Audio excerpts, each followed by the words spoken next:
All right, hi guys. I am back to read a little bit more of Blended. I almost just said Wonder there. To read a little bit more of Blended. So let's go ahead and get started. Reading, right? So we are starting on chapter 14, Exchange Day. Hopefully, you guys have been following along in order with the last few read alouds and are caught up so far. Okay, take a sip of water and then we're gonna go. Okay, so remember, Exchange Day, that means that Isabella is going from one parent to another, right? Because her parents are divorced, so they have shared custody. So she spends half the time with her mom and half the time with her dad. Chapter 14, Exchange Day. After the Great Exchange, Dad, Anastasia, Darren, and I take our time ambling down the mall towards the Cheesecake Factory, where we have our every other Sunday feast. The servers know us by name.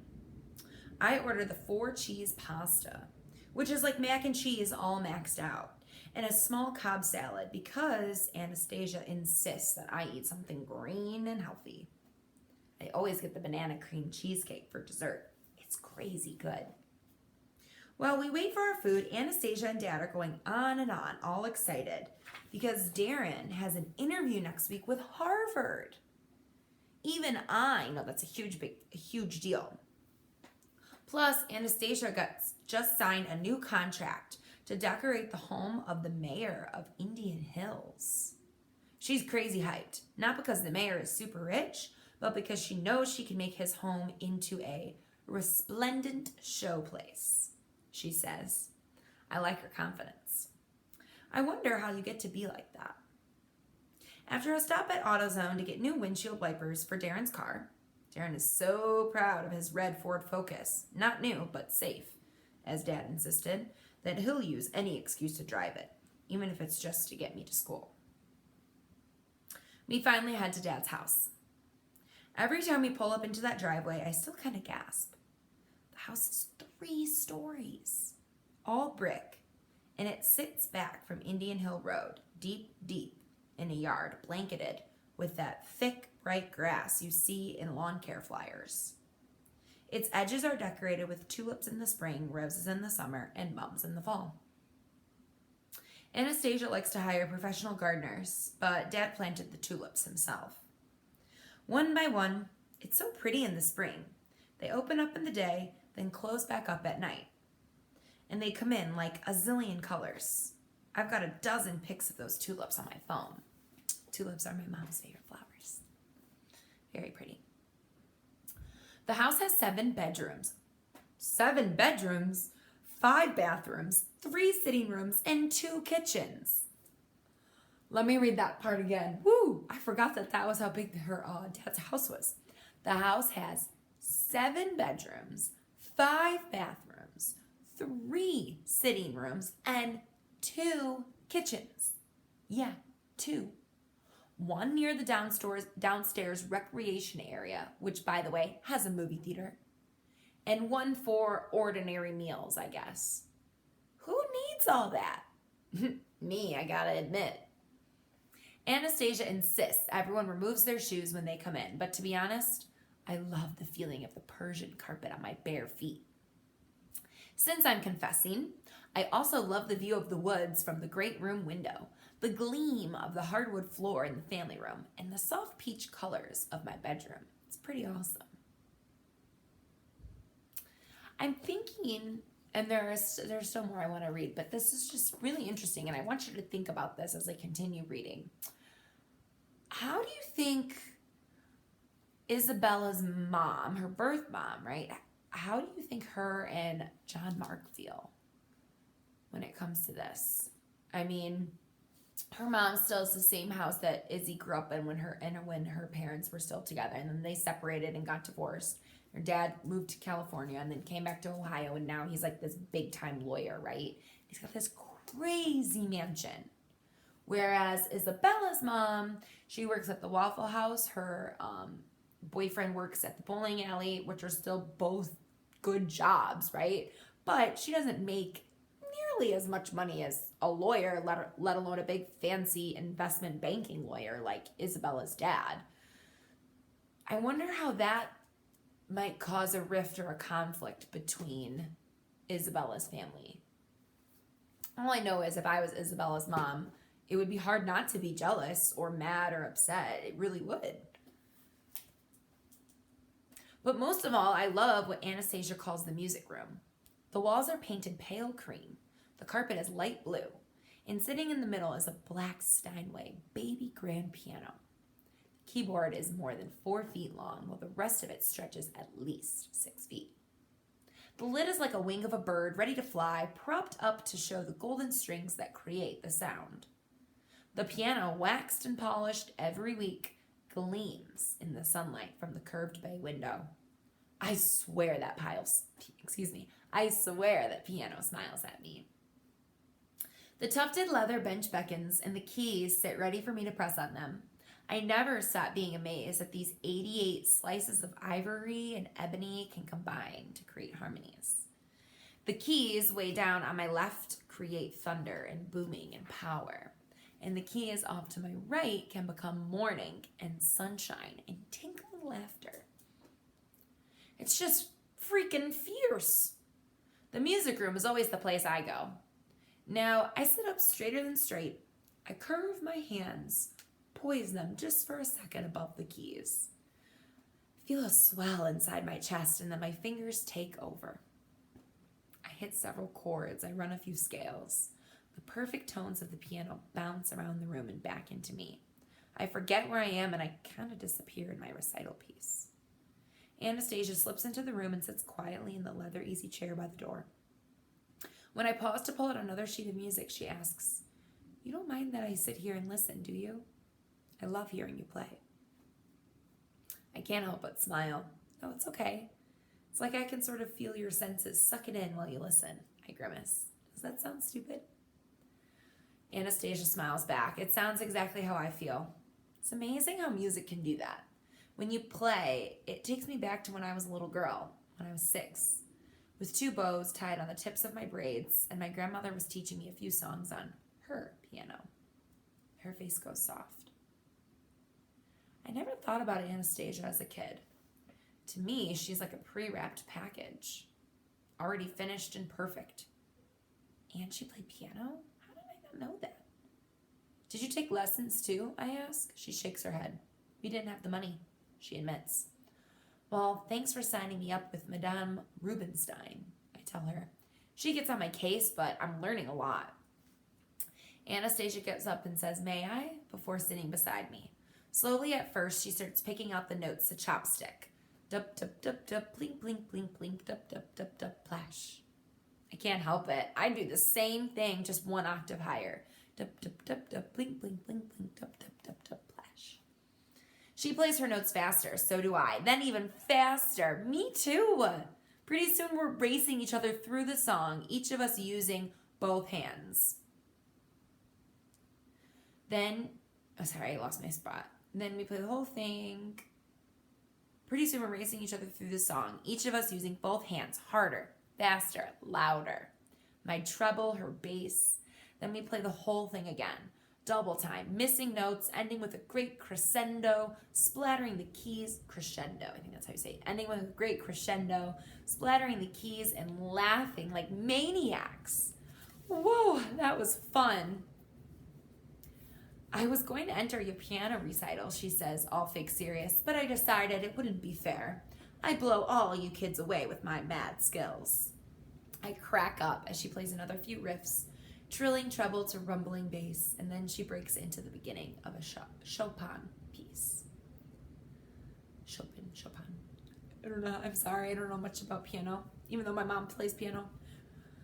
Wow, I had no idea Anastasia could play so well. How could I have missed that? And no lessons? Makes me feel a little intimidated. Like, I wonder if she thinks that my playing is not quite up to par. But she doesn't act like that at all. She gives me a hug and gets up from the bench. And she stretches. "Now it's time for the real musician of the family to practice her recital piece," she says, and then curls back in her chair to listen. That's cute. I like that they have a good relationship, Isabella and Anastasia. Again, I can't help but think about Isabella's mom, how it might be hard for her mom. But as far as it goes for Isabella, it's nice that she has another female figure in her life that can make her feel good, right? That she can relate to. All right, so let's see here.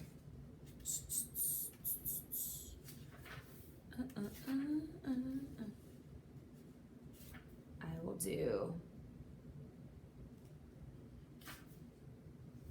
maybe 2 more chapters. Here we go.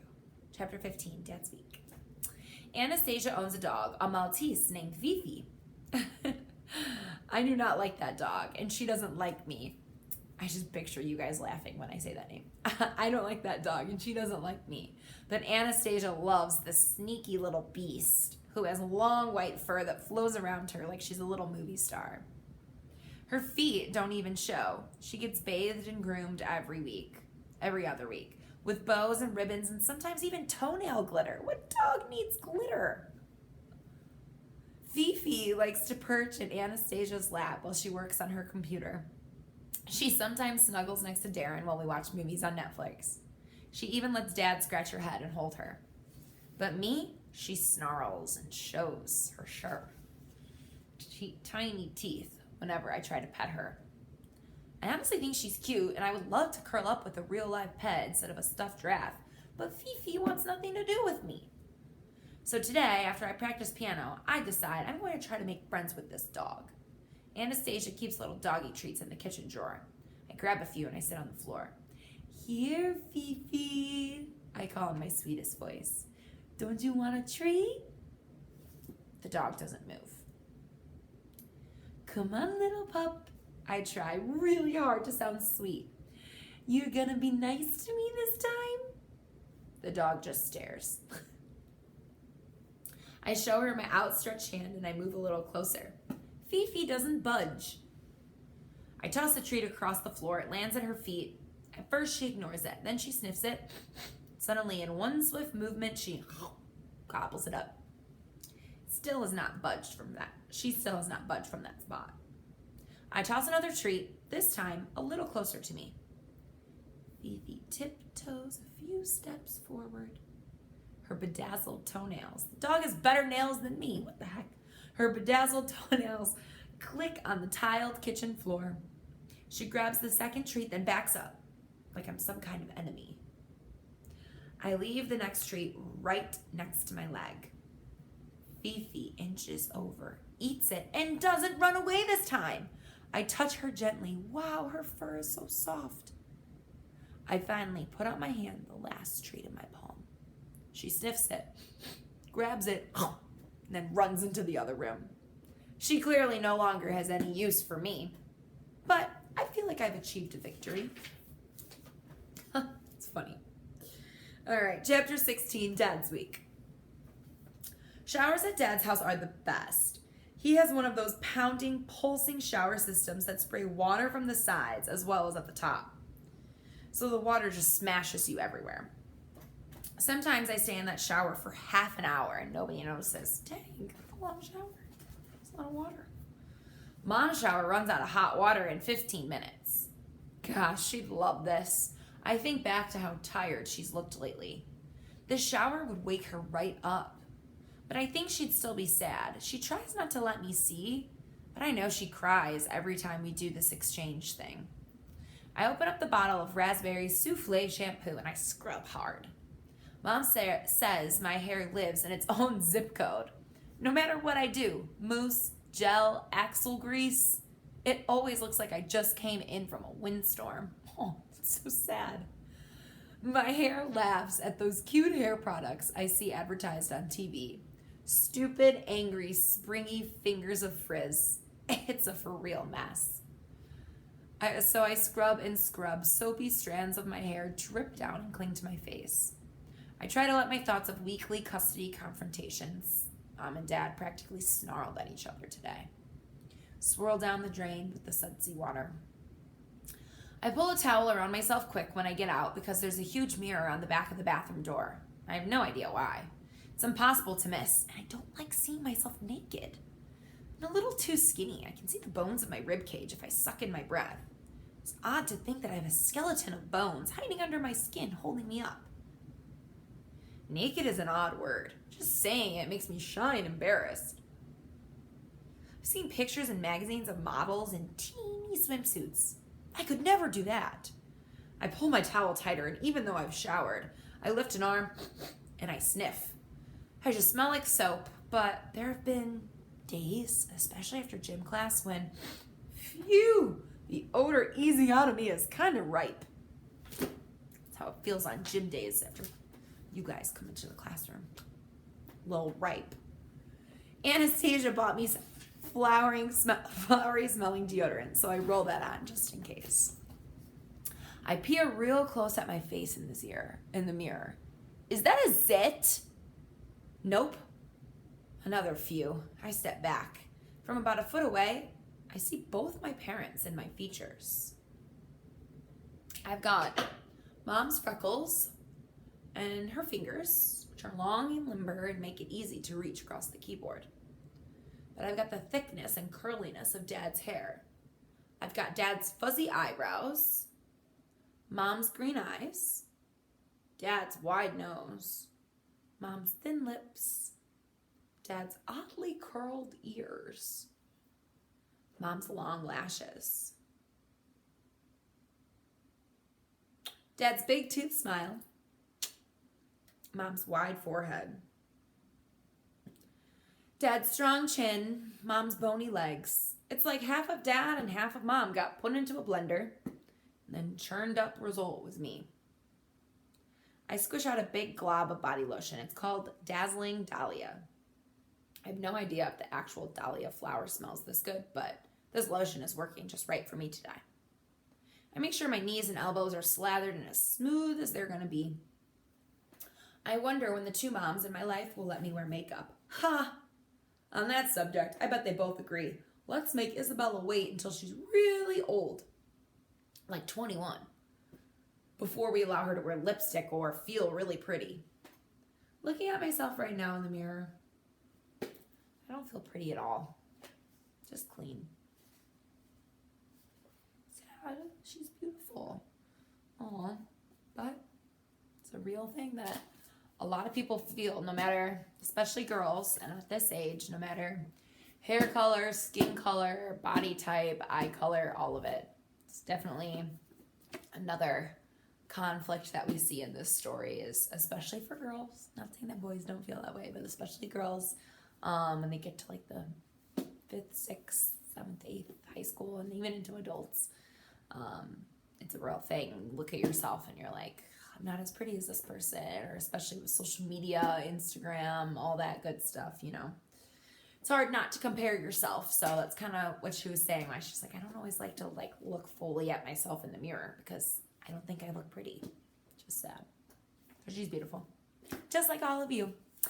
Anyway, that's going to conclude my reading today. So we are stopping at chapter 17. We got some big chapters coming up. But yeah, we're about, 60 pages into the book already. And there's been so much to already unfold and so much yet to come. So I hope everyone enjoyed this read aloud and that you enjoy the rest of your wonderful day. Bye.